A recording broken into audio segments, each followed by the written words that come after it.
Before we get started, what an achievement you have become. Thank you. What a gift you have become. Thank you. And you need to drink that every morning, and nobody can say it enough to you. Because I cannot imagine what you had to sacrifice to do and to become who and what you are. Right. So they ought to clap for you again. So let's get into your story, man, because you started innovating and creating when you were 13 years old. Am I right about that? That's correct. Talk to me about that, because when I was 13, I was not creating nothing.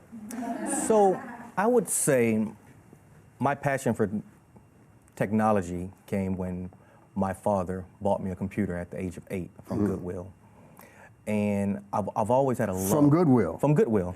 We weren't fortunate to get a brand new Gateway or a brand new Dell. That's what I really wanted. Yeah. But, you know, my father was retired and on Social Security, and he took me to Goodwill. And he bought me a non-working computer for $20. And we took that computer home, and I took it apart, and I saw on the board that it had broken capacitors, and capacitors are... Yeah, because I don't know what that is. Yeah, so it's just chipsets on the board. Got it. And playing with different radios throughout the house, I took some parts out of his older radio and put it in that computer, played with it a couple times, and I finally got that computer to working.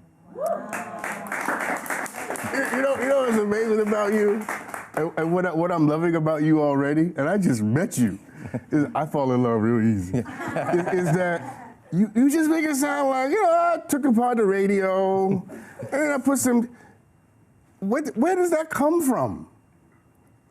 Well, again, it came from just a passion for figuring out things and just playing with different items around the house that was electronic.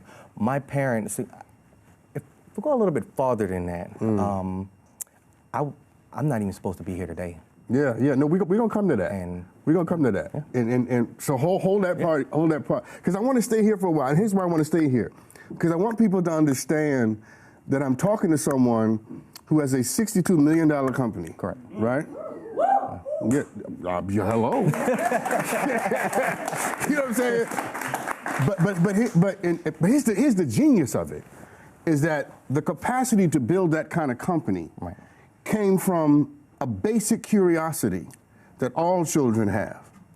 What would happen if the children that are in our homes already, if that curiosity was nurtured and allowed to grow and flourish? Who knows what companies are walking around our bedrooms? Right. I mean, it could be anything. I mean, just a simple idea, and just turn that idea into a plan and execute it, and you could be whatever you want to be. I know that's right. I know that's right. So I'm gonna change gears for a second. Okay. Talk to me about innovation, because you are an innovator, and by that, here's what I mean when I say innovator. Right?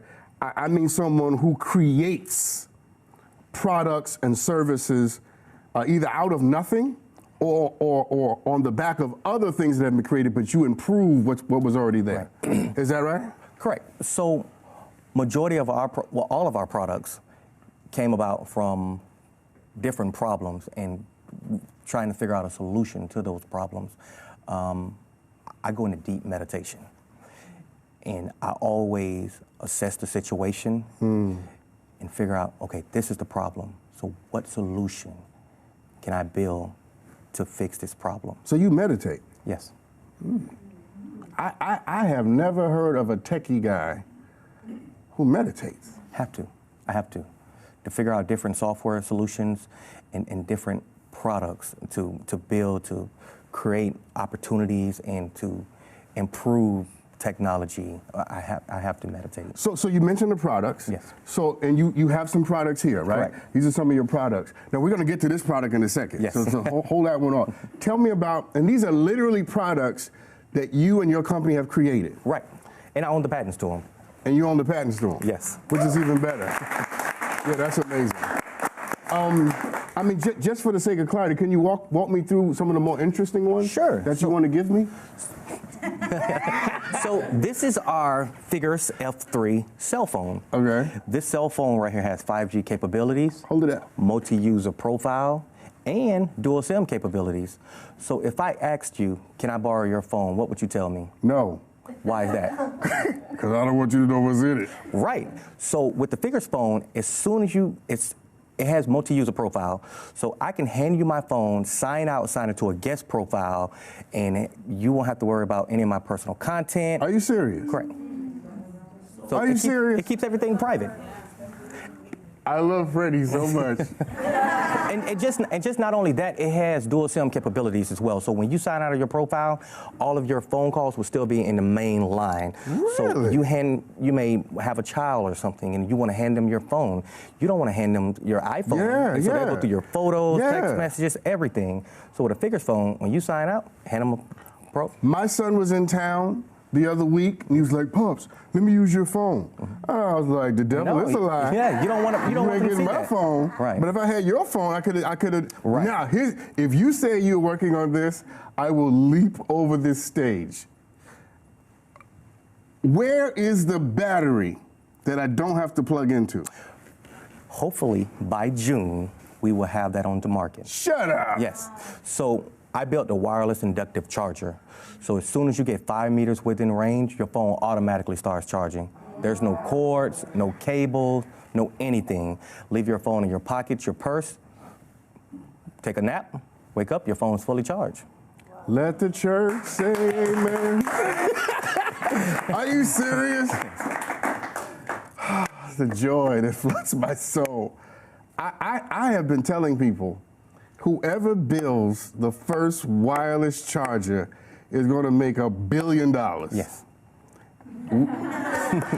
But it's like facts. Yes, that's correct. That's amazing, man. Thank you.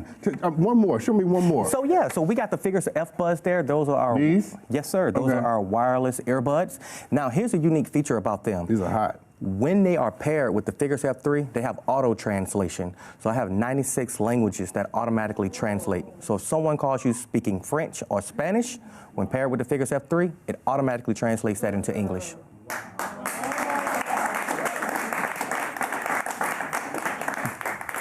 Freddie, who the hell are you? Just an average Joe. Where do you come from? Are you serious? Yes, sir. Ladies and gentlemen, this is Black excellence. That's what it is. I mean, that's what it is. That's what it is. God, that excites me. Yes. And I'm not, I mean, the products are obviously exciting, Right. especially the charger. Especially Yes, the charger. that charger is. Come June, call me. Yes, sir. I got you. But what excites me is, as you talk about it, I'm real good with people. Yes. That's one of my gifts. I can pick up on somebody from across the room. And when I talk to you, I don't get to say I'm talking to some arrogant, pompous. No. I mean, let me tell you how arrogant I would be if I had created that phone. Yes. My head would not be able to fit into this room. Wow. But what I honor about you is that there's this basic humility and this basic accessibility to your presentation of yourself that just makes me so proud. Right. That you're black. Yes, thank you. Woo! So how do you stay grounded? Let me ask you that. It's very simple. I just remember where I come from. Which we'll get to in a second. Yeah. Don't spill the beans yet. No. So let me ask you a second question. How do you stay hungry? Wanting to change the world for the better and figuring out a solution to every problem that I come into. You know what's amazing about that is that you being so young, Dr. King, my mentor, was also a mentor for Dr. King. His name is Gardner Taylor. Mm-hmm. He was also Dr. King's mentor. And he tells me that one of the things Dr. King worried about was that he had so much success when he was young. He wasn't quite sure when he got into his 40s, 50s, 60s, what he was going to do with his life, because he won a Nobel Prize by the time he was 26. Right. You being this successful and this young, do you ever worry about, how you're going to, manifest and top your accomplishments later on? No, because I have so many concepts and different innovations that I'm having that's coming down the pipeline. So I'm pretty excited about the future. Look, he said, no. I don't have that problem. You know, it's interesting about that because there's so many people tonight who are watching you and who are judging their lives against your early success. No. There you go. They're in their 40s, their 50s, their 60s, and they're not even close to having $62 million. What would you say to people who are making a false comparison right now? I would say don't let your circumstances define who you are, and don't let anyone tell you that your idea is stupid and your idea will never make it. Believe in yourself and keep going. Well, you know what, can I add to that? Yes, sir. I would tell them that you don't get to skip stages. You don't. I would tell them that it's not your destiny to do it at 30. It's your destiny to teach the world that you can be great at 50. Right. And life needs people who get there at different moments and times so that the rest of us understand that opportunity, it never gets old. No, it doesn't. It never gets old. It doesn't. So, you know, what's interesting about you, because I sense your mind and how your mind works. And if you can create all this with phones that are speaking French and earphones that are, you know what I'm saying? I wonder, how hard is it for you to connect to people? You know, it's been tough. Again, from my upbringing, and you know, that's what made it a challenge when I was a kid. So let's go there now. Okay. Let's go there now because there's a story that defines a lot of your, yes, I would say, your life. Right. I talked to Tommy Davidson last night. Yes. And he has a similar story. Yes. And after you tell your story, I'm going to tell you a story. Okay. Go. So, my biological mother, when I was born, my biological mother threw me out like day-to-day trash and abandoned me at a dumpster. I never, to this day, never met my biological family. Don't know who they are, where they are. And I was adopted by two elderly people that took me in and loved me as theirs. And when I say elderly, they were going into their 70s. So when you think about someone in their 70s, with a baby, well, they're not even thinking about, they're thinking about grandkids and great-grandkids, Yeah. not adopting a newborn Yeah. that was a sick baby and raising him as their own.